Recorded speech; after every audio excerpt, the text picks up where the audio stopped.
اور آپ کو منجنیق میں باندھ کر آگ میں پھینکا گیا۔ جیسے ہی حضرت ابراہیم اس دہتی ہوئی آگ میں جا کر گرے تو اللہ کی طرف سے آگ کو حکم ہوا کہ اے آگ فوراً حضرت ابراہیم پر ٹھنڈی اور سلامتی والی ہو جا۔ چنانچہ یہ آگ ٹھنڈی ہو گئی اور گلزار بن گئی۔ ایک روایت یہ بھی ہے کہ جب ابراہیم علیہ السلام پر آگ ٹھنڈی ہوئی تو اس وقت پوری دنیا کی آگ 3 دنوں تک ٹھنڈی رہی اور اس میں کوئی اثر نہیں تھا۔ پھر فرشتوں نے حضرت ابراہیم علیہ السلام کو زمین پر بٹھایا اور ان کے آس پاس گلاب اور نرگس کے پھول کھل گئے۔ ایک روایت یہ بھی ہے کہ جب ابراہیم علیہ السلام آگ میں تھے تو چھپکلی آگ کو تیز کرنے کے لیے پھونک مار رہی تھی، اس لیے چھپکلی کو دیکھتے ہی مار دینے کا حکم آیا ہے، اور میڈک دور سے منہ میں پانی لیے آگ پر پھینک رہا تھا تاکہ آگ بجھ جائے، لہذا میڈک کو مارنے سے منع فرمایا گیا ہے۔ بہرحال جب نمرود نے ایک بلند مینار پر چڑھ کر آپ کو دیکھا تو حیران رہ گیا کہ ابراہیم پھولوں پر بیٹھے اللہ کی حمد کر رہے ہیں اور آپ کے گرد آگ بجھ گئی ہے۔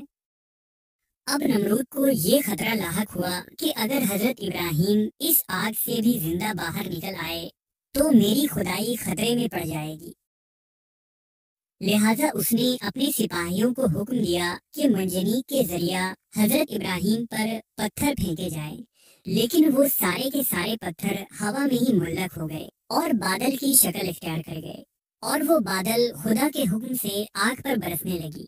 اس طرح اس حصے کے علاوہ جو حصہ گلزار بنا ہوا تھا باقی ساری آگ بجھ گئی۔ روایتوں کے مطابق نمرود کی ایک بیٹی تھی جس کا ذکر مختلف تاریخی قصوں اور کہانیوں میں ملتا ہے۔ اسلامی روایتوں میں اس کا نام رازا یا سکا لکھا گیا ہے، جبکہ قدیم بابلی تاریخ میں اس کا نام ازورت بتایا گیا ہے۔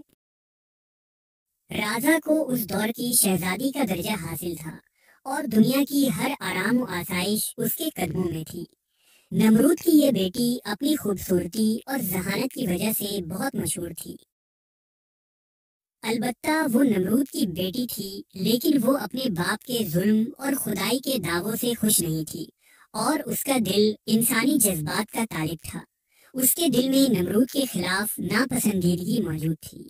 اس نے اپنی زندگی میں ایسے بہت سارے واقعات دیکھے تھے جس کی وجہ سے اس کے دل میں نمرود اور اس کی حکومت کے خلاف نفرت پیدا ہو گئی تھی، لیکن وہ ہمیشہ خاموش رہتی اور کبھی اتنی ہمت نہ کرتی کہ اپنے باپ کے خلاف بول پائے۔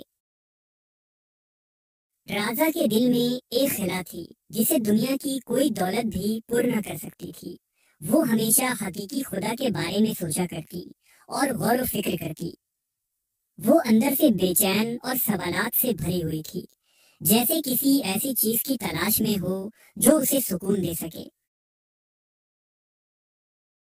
جب حضرت ابراہیم علیہ السلام نمرود کے دربار میں حاضر ہوئے تھے اور حق کا پیغام سنایا تھا تو رازا اس وقت وہیں موجود تھی۔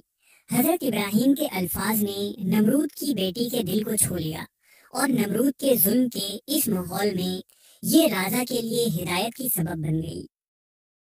یہ ملاقات اس کے دل میں اللہ پر حقیقی ایمان کی پہلی کرن ثابت ہوئی اور اس کے دل میں سکون و اطمینان پیدا ہونے لگا۔ جب ایک دن رازا نے دیکھا کہ ابراہیم علیہ السلام کو نمرود آگ میں ڈال رہا ہے تو اس کے دل میں اللہ کی محبت اور ایمان ابھر کر سامنے آئی۔ اس نے اپنے باپ سے اس مینار پر جانے کی اجازت مانگی جہاں وہ حضرت ابراہیم کو دیکھ سکے۔ چنانچہ نمرود نے اسے وہاں جانے کی اجازت دے دی۔ رازا اس بلند مینار پر کھڑی ہوئی اور اس نے بے ساختہ آواز دی کہ اے ابراہیم، میں تیرے وحدہ لا شریک خدا پر ایمان لاتی ہوں۔ جب نمرود کو اپنی بیٹی کی یہ حرکت معلوم ہوئی تو نمرود آگ بگولا ہو گیا اور غضبناک ہو کر اپنی بیٹی سے کہنے لگا کہ تو ابراہیم کے دین سے پھر جا، ورنہ تیرے اوپر اپنا قہر نازل کروں گا۔ اس نے رازا کو خوب ڈرایا اور دھمکایا، لیکن اللہ کی محبت نے اس کے دل سے ڈر و خوف کو ختم کر دیا اور اس نے ہر اذیت اور مشکل اٹھانے کا فیصلہ کر لیا۔ نمرود جب راجا کو سمجھانے پر عاجز ہو گیا تو اس نے اپنی ہی بیٹی کو جلادوں کے حوالے کر دیا۔ جلادوں نے راجا کو دھوپ میں لٹا کر ان کے ہاتھوں میں میخیں ٹھوک دی۔ راجا نے اس تکلیف میں اپنے رب کو پکارا، لہذا اللہ نے جبرائیل علیہ السلام کو حکم دیا کہ میری اس بندی کو صحیح و سلامت ابراہیم تک پہنچا دو۔ لہذا جبرائیل نے راجا کو حضرت ابراہیم کی خدمت میں پہنچا دیا۔ ابراہیم علیہ السلام اپنے گھر والوں اور راجا کو لے کر شہر بابل سے ہجرت کر گئے اور کنعان میں جا بسے۔ ابراہیم علیہ السلام کی ایک کنیز قطورہ سے آپ کے ایک بیٹے مدین تھے۔ ابراہیم علیہ السلام نے راجا کی شادی اپنے بیٹے مدین کے ساتھ کر دی۔ اللہ نے مدین کی نسل میں خوب برکت دی اور ان کی نسل خوب پھلی پھولی، جسے بنو قطورہ کہا جاتا ہے، اور اس خاندان میں بہت سارے انبیاء کرام پیدا ہوئے۔ نمرود کی بیٹی کا یہ قصہ مضبوط ایمان کی ایک مثال ہے، جس نے حکومت اور عیش و عشرت کو ٹھکرا کر خدائے وحدہ لا شریک پر ایمان لانے کا فیصلہ کیا، باوجود اس کے کہ اسے معلوم تھا کہ ایمان کی یہ راہ مشکل اور اذیتوں سے بھری ہے، لیکن اسے اللہ پر کامل یقین اور بھروسہ تھا۔ یہ کہانی ہمیں سکھاتی ہے کہ ایمان کی طاقت دنیا کی ہر طاقت سے بڑی ہے۔